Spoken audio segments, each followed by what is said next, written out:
जय हिंद दोस्तों, एक बार फिर से हाजिर हूँ एक नए टॉपिक के साथ। जो हमने पिछले बार टॉपिक शुरू किया था सी लैंग्वेज का, उसका आज पार्ट नंबर 2 है।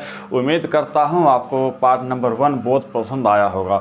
आज पार्ट नंबर 2 से सी लैंग्वेज के पार्ट नंबर 2 से 3 या 4 पॉइंट अधूरे रह चुके हैं। आज हम उनको पूरा करते हैं और साथ के साथ कुछ क्वेश्चंस बनाते हैं जो आपके एग्ज़ाम में आने की पूरी संभावना है। ठीक है, तो कल के टॉपिक में हमने देखा था कि हमारे कंप्यूटर के अंदर जो टोटल कीवर्ड है, सी लैंग्वेज में जो टोटल कीवर्ड होते हैं वो 32 होते हैं। आपको याद रहना चाहिए भाई, बार बार रिपीट ना करना पड़े। टोटल 32 वर्ड होते हैं, कीवर्ड होते हैं। अच्छा, ये कीवर्ड टाइप कितने प्रकार की होती है? तो वो 3 टाइप की होती है भाई। ठीक है, तो कितने टाइप की होती हैं ये? टोटल 3 टाइप की। एक तो ड्राइव्ड कीवर्ड होते हैं। ठीक है भाई, यानी कि डाटा टाइप बोलते हैं, ड्राइव डाटा टाइप होता है। एग्जांपल दें डाटा टाइप का, एक तो जैसे एरे होंगे, सुने होंगे आपने, एक फंक्शन, ठीक है, एक है पॉइंटर, दूसरे नंबर पे है fundamental data type. Fundamental data type है वो कौन कौन से होते हैं? इंटीजर, फ्लोट, पहले बता चुका हूं, इंटीजर इंट होता है, कैरेक्टर कैर होता है। तीसरा है वो यूजर डिफाइंड डाटा टाइप। बात समझ में आ रही है भाई? 3 टाइप के हैं जो डाटा टाइप्स हैं हमारे, जिनको हम कीवर्ड बोलते हैं। आप इनको डाटा टाइप कह के बोल सकते हो, डाटा टाइप। कि डाटा टाइप्स हैं वो हमारे कंप्यूटर में कितने प्रकार के होते हैं? 3 टाइप के होते हैं।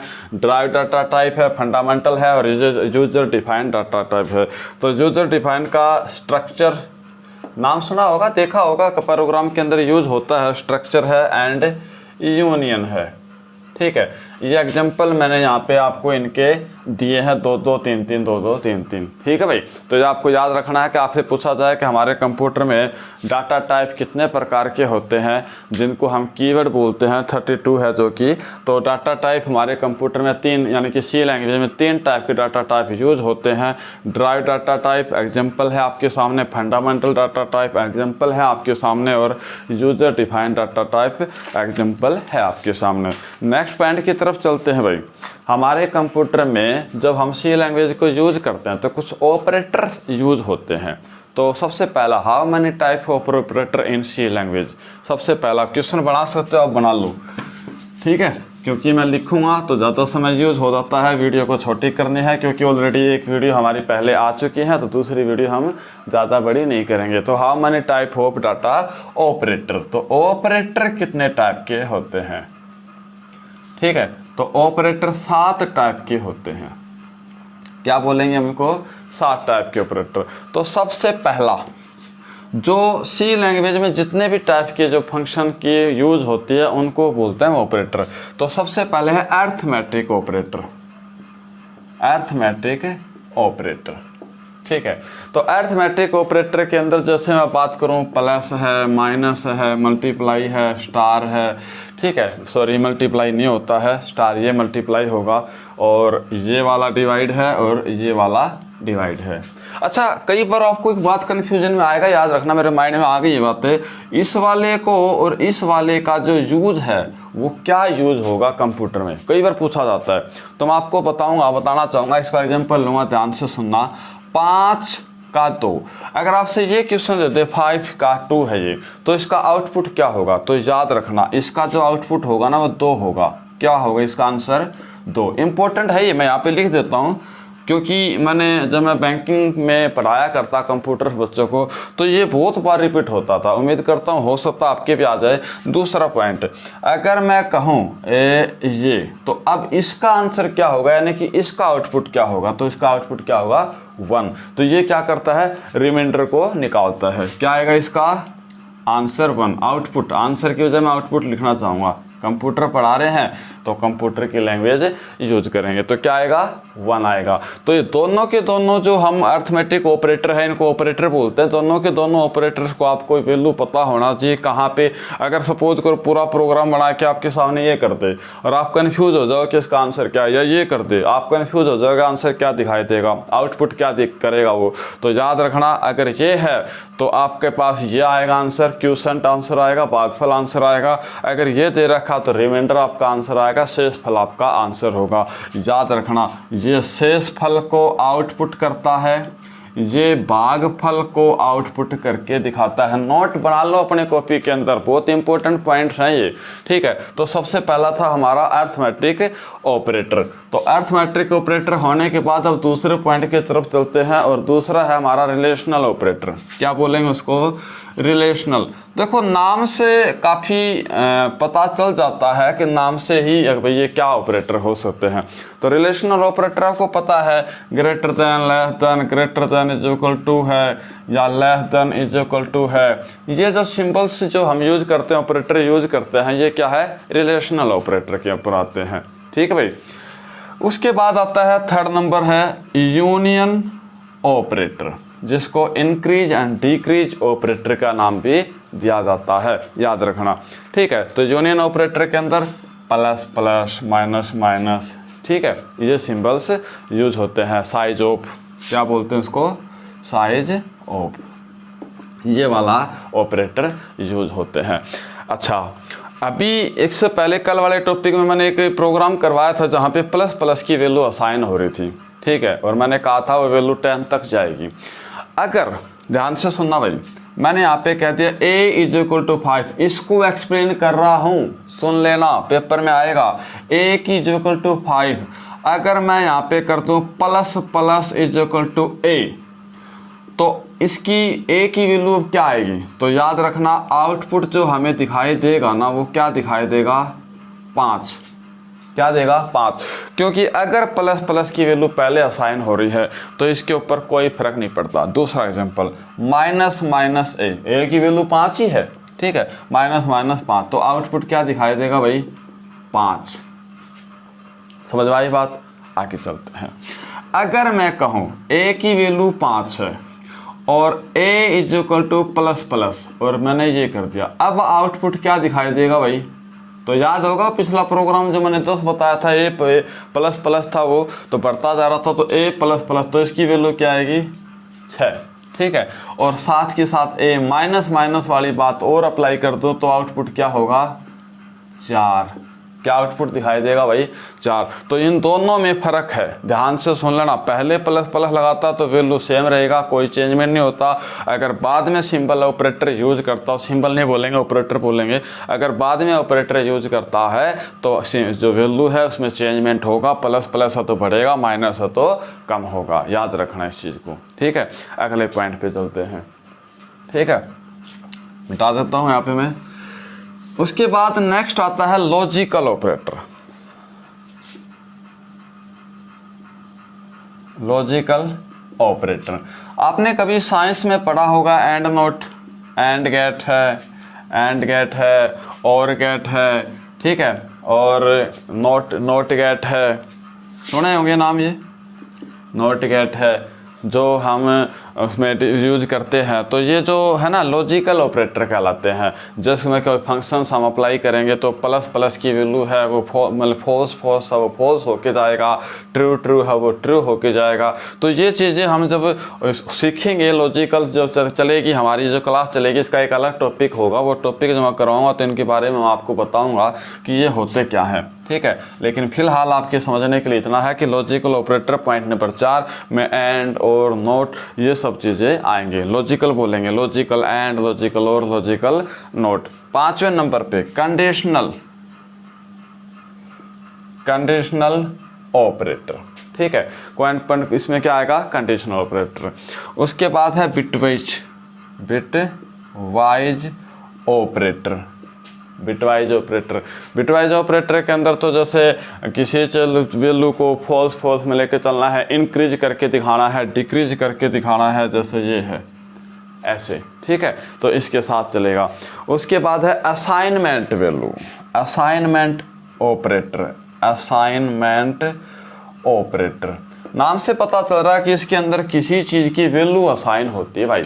Example a is equal to 20, क्या है a इज इक्वल टू 20, तो b इज इक्वल टू 20 और c इज इक्वल टू 0। पहले प्रोग्राम में कर चुका हूँ, तो c की वैल्यू क्या आएगी भाई, a is equal to b। तो देखो ये इस वैल्यू के अकॉर्डिंग इनकी वैल्यू बदल जाएगी, तो इसकी वैल्यू किस में असाइन है, ये, इसलिए इसको असाइनमेंट ऑपरेटर बोलते हैं। तो आपको याद रखना है हमारे सी लैंग्वेज में टोटल कितने टाइप के ऑपरेटर होते हैं, तो 7 टाइप के ऑपरेटर होते हैं। एक एक करके मैं एक्सप्लेन कर चुका हूँ। सिंपल भी ऑपरेटर भी मैं आपको बता चुका हूँ कौन सा ऑपरेटर कहाँ पे आपको प्रॉब्लम करता है, ठीक है, ये याद रखना है। सबसे इम्पोर्टेंट तो ये बातें थी, ये याद रखना है, ठीक है। और ये जो असाइनमेंट ऑपरेटर है ये आपको याद रखना है। चलते हैं नेक्स्ट पॉइंट की तरफ।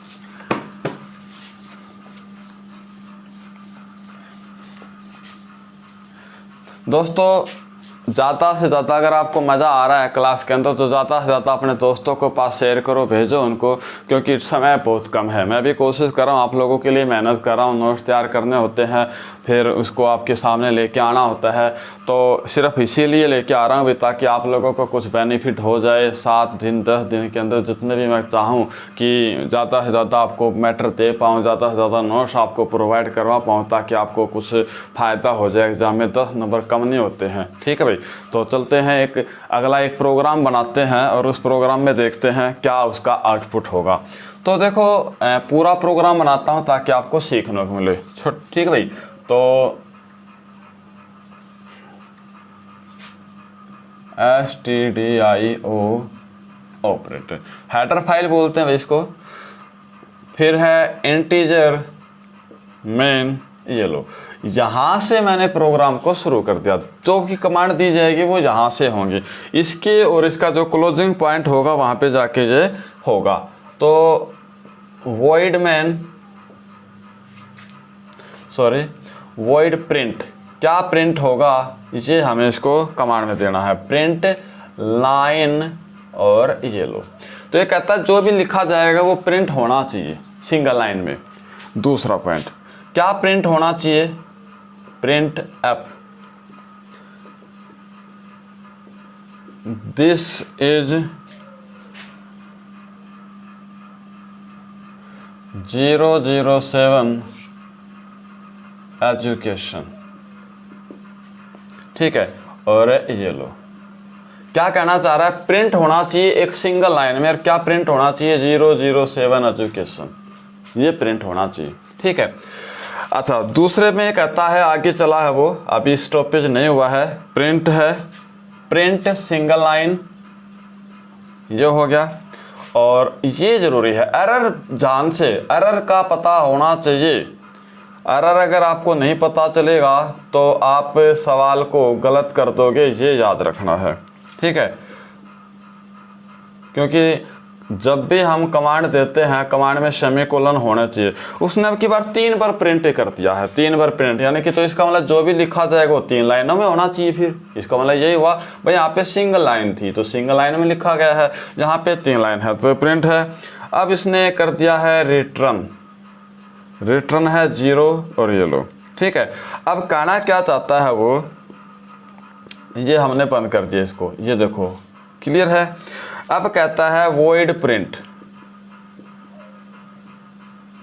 दिख रहा होगा शायद,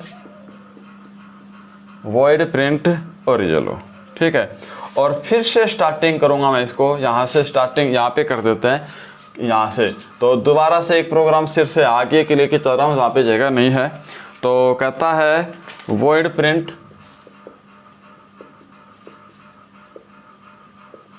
void print लाइन, लाइन में यूज होना चाहिए, ये लो, ठीक है। और यहाँ पर कमांड दे दी इसने, सॉरी यहाँ पे, ठीक है। और कहता है कि प्रिंट एफ, क्या प्रिंट एफ होना चाहिए, वेलकम,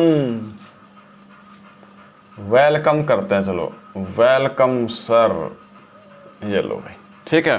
और इसके पीछे ये जरूरी है भाई, ये मत भूल जाना, नहीं तो सवाल गलत हो जाएगा। और इसको हमने बंद कर दिया, आगे लिखने की जरूरत है नहीं, क्योंकि हमें पता है यहाँ से स्टार्टिंग हुआ है, यहाँ पे आके इसका एंडिंग हो गया। इसके और इसके बीच में जो कमांड दी गई है वो, और इसके और इसके बीच में जो कमांड दी गई है वो आपके सामने प्रिंट होके आएगा। ठीक है भाई, उम्मीद करता हूँ दिख रहा होगा आप लोगों को अच्छे से।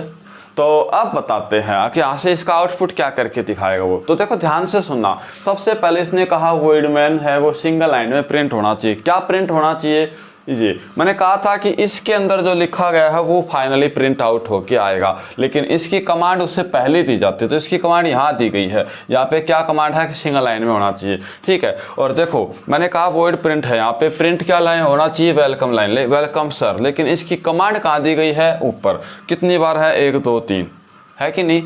तो इसका जो आउटपुट होगा वो क्या होगा, तो एक बार तो आपको दिखाई देगा क्या, 0007 एजुकेशन, सॉरी, ठीक है, ये दिखाई देगा। लेकिन 3 बार, 1 2 3 बार आउटपुट में क्या दिखाई देगा, वो welcome sir, welcome sir, welcome sir. समझ में आ रही बात है, एक बार लिख देता तो 4 बार हो जाता, लेकिन जितनी कमांड इसने यहाँ पे दी है उतने आउटपुट करके दिखाएगा। तो ये है इस प्रोग्राम का आउटपुट। ठीक है भाई, इस प्रोग्राम का आउटपुट क्या है, ये है। क्लियर होगी बातें। यहाँ पे फिर से बताता हूँ, यहाँ से लेके यहाँ के बीच में जो कमांड दी गई है वो आपको फाइनली प्रिंट करके दिखाएगा, और उसका प्रिंट का जो मैटर होता है वो यहाँ से प्रिंट होके आता है, यहाँ से। और ये जो कमांड पहले दी जाती है उसके अकॉर्डिंग, तो ये प्रिंट होके आएगा, ये फाइनल है। लेकिन यहाँ किसके अकॉर्डिंग होके आएगा, यहाँ इसके अकॉर्डिंग। तो यहाँ पे प्लस माइनस की वैल्यू होती तो प्लस माइनस होके आता, लेकिन होता यही। ठीक है, किसके अंदर, प्रिंट एफ में जो लिखा जाता है वो। यहाँ पे भी देखो प्रिंट एफ में लिखा गया था वेलकम सर, तो इसी पे चेंजमेंट होगा, ये प्रिंट होना है। लेकिन होगा किस बेस पे, ऊपर वाले बेस पे। तो ऊपर वाले बेस में हमने देखा यहाँ पे 3 बार इसको print line print line print line लिख दिया, तो 3 बार प्रिंट होके आएगा। समझ में आ रही बात है। तो ये था हमारा प्रोग्राम। ठीक है, चलो अब इसके कुछ क्वेश्चन आंसर है वो देख लेते हैं। छोटे छोटे क्वेश्चन हैं, वो क्वेश्चन देख लेते हैं। तो सबसे पहला जो क्वेश्चन है वो कि सी लैंग्वेज किस टाइप की लैंग्वेज होती है। सबसे पहला है विच टाइप लैंग्वेज ऑफ सी, सी जो है वो किस टाइप की लैंग्वेज होती है। ऑप्शन के अकॉर्डिंग आंसर दिया जाएगा, नॉट चेंजेबल, बदली नहीं जा सकती। दूसरा है, मैंने आपको कहा था कि इसका कोई वर्जन नहीं होता, तो जो फिक्स है, जो हमने स्टार्टिंग में जो हमने देखा था वो कि वो चीज़ें आपके सामने है। एक नया और वर्ड आएगा इसका, अगर आपके सामने आ जाए, प्रोसेडुरल, प्रोसेडुरल, ये वर्ड भी मिल सकता है। इसका मतलब ही यही होता भाई कि वो चेंज नहीं की जा सकती, एक फिक्स वैल्यू होती है या फिर फिक्स वर्जन होता है। ठीक है, इसीलिए इसको बोला जाता है। दूसरा सवाल है, सी की पहचान कैसे होगी। आपको ये कोई प्रोग्राम देख के ये कैसे पता चलेगा कि ये जो लैंग्वेज है, ये जो प्रोग्राम बना रखा है, ये सी का है। तो सबसे पहली बात तो ये है कि उसका वेरिएबल जो है ना, वो आपको ये बता देगा कि ये सी का प्रोग्राम है। क्योंकि वेरिएबल मैंने कहा था, वेरिएबल क्या होता है, 2 टाइप के होते हैं, और दोनों वो होते हैं जिसमें वैल्यू हमें असाइन करनी पड़ती है, माननी पड़ती है। ठीक है, ठीक है। अच्छा, तो वेरिएबल के जरिए हमें पता लग जाता, कीवर्ड के जरिए नहीं पता चलेगा। क्यों? क्योंकि C++ के अंदर भी कीवर्ड सेम ही होते हैं और यहाँ भी कीवर्ड सेम ही होता है, तो कीवर्ड के जरिए हम नहीं बता सकते। हाँ, एक स्ट्रक्चर जो होगा ना, सी लैंग्वेज का जो स्ट्रक्चर होता है वो C++ से या जावा से या पाइथन लैंग्वेज से बिल्कुल डिफरेंस होता है। इसका जो स्ट्रक्चर होगा वो जो हम बना रहे थे, इस वजह से इसकी पहचान हो जाती है। तो ये 2-3 रीजन है। अगर आपको पूछा जाता है सी लैंग्वेज की पहचान किस बेस पे अगर आप करोगे, तो किस बेस पे करोगे, यहाँ पे। ये दूसरा सवाल था हमारा। ठीक है, अब एक सवाल है जो आपके पेपर में आया हुआ है, वो सवाल मैं आपके सामने रख रहा हूँ, तो देखते हैं आप कर पाते हो नहीं कर पाते हो। कोशिश तो मन तो यही कर रहा है कि मैं आपको ये होमवर्क के लिए देता हूँ, लेकिन मैं ही करवा देता हूँ, देखते हैं क्या है। कहता है, पूरा प्रोग्राम नहीं बनाऊंगा, कहता है कि for a = 0, ठीक है, और फिर कहता है कि a है > 13, ठीक है भाई, और फिर कहता है a++, ये लो। तो प्लस प्लस से आप समझ गए होंगे, आगे बढ़ता जाएगा, पहले लगा रखा था तो वहीं पे स्टॉपेज हो जाता। ये प्रोग्राम मैं चेंज करके दिखाऊंगा आपको, ठीक है। अब ये कहता है कि प्रिंट एफ होना है। क्या प्रिंट होना है भाई? हेलो। ये लो, क्या प्रिंट होना है? हेलो और एल इसके अंदर, ठीक है। ये लो, आगे आपको पता ही है ब्रैकेट बंद होना है, यहाँ पे ब्रैकेट शुरू होना था। तो ये है आपका प्रोग्राम। तो क्या प्रिंट आउट होगा, या आपसे सवाल ये पूछा जाएगा इसमें जो लूप है वो कितनी बार चलेगा, ये सवाल पूछा जाएगा और आया हुआ सवाल है, आपको याद रखना है। तो देखो इसमें जो लूप है, ए कहता है 0 के बराबर है, ए है वो 13 बार चलेगा, ये भी कन्फर्म है। और ए प्लस प्लस बढ़ता जाएगा, ए की वैल्यू है वो 13 बार चलेगी, ये भी कन्फर्म है। और क्या होना है? हेलो। तो इसका जो लूप चलेगा ना वो कितनी बार चलेगा भाई? वो 13 बार, क्योंकि उसने वैल्यू ही 13 बार दे रखी है, ठीक है। 13 बार बनेगा और 13 बार क्या होगा? Hello hello hello hello hello, ये प्रिंट होके आपके सामने स्क्रीन पे दिखाई देगा। अगर मैं इसको पहले लिख दूं, अब वैल्यू क्या करेंगे? अब थोड़ी ना बढ़ेगा, बढ़ने का तो मना कर दिया उसने, तो अब थोड़ी ना बनेगा। तो एक चीज़ें है, आपको ये भी पता होना चाहिए कि प्रोग्राम में एरर कहाँ पे है, क्योंकि हो सकता है 1% सवाल आपसे ये पूछ लिया जाए कि भाई इस प्रोग्राम में एरर कहाँ पे है, फाइंड आउट करो। एरर नहीं फाइंड आउट करना तो प्रोग्राम का आउटपुट क्या होगा? उसमें प्रोग्राम में पहले से एरर है तो प्रोग्राम का आउटपुट तो नहीं दिखाई देगा। ऑप्शन नंबर डी होगा, प्रोग्राम में एरर है तो आपको उस पर टिक करना पड़ेगा। आपको यही पता नहीं होगा कि प्रोग्राम में एरर कहाँ से है, तो कैसे पता लगाओगे? तो याद रखना, प्रिंट विदाउट स्पेस होगा, फॉर विदाउट स्पेस होता है, यहाँ पे कोमा लगता है, सेमीकोलन होते हैं, यहाँ पे सेमीकोलन होगा। कोमा अगर स्टार्टिंग हुआ तो कोमा का एंड होना बहुत ज़रूरी है, ये चीज़ें आपको याद रखनी है, ठीक है भाई।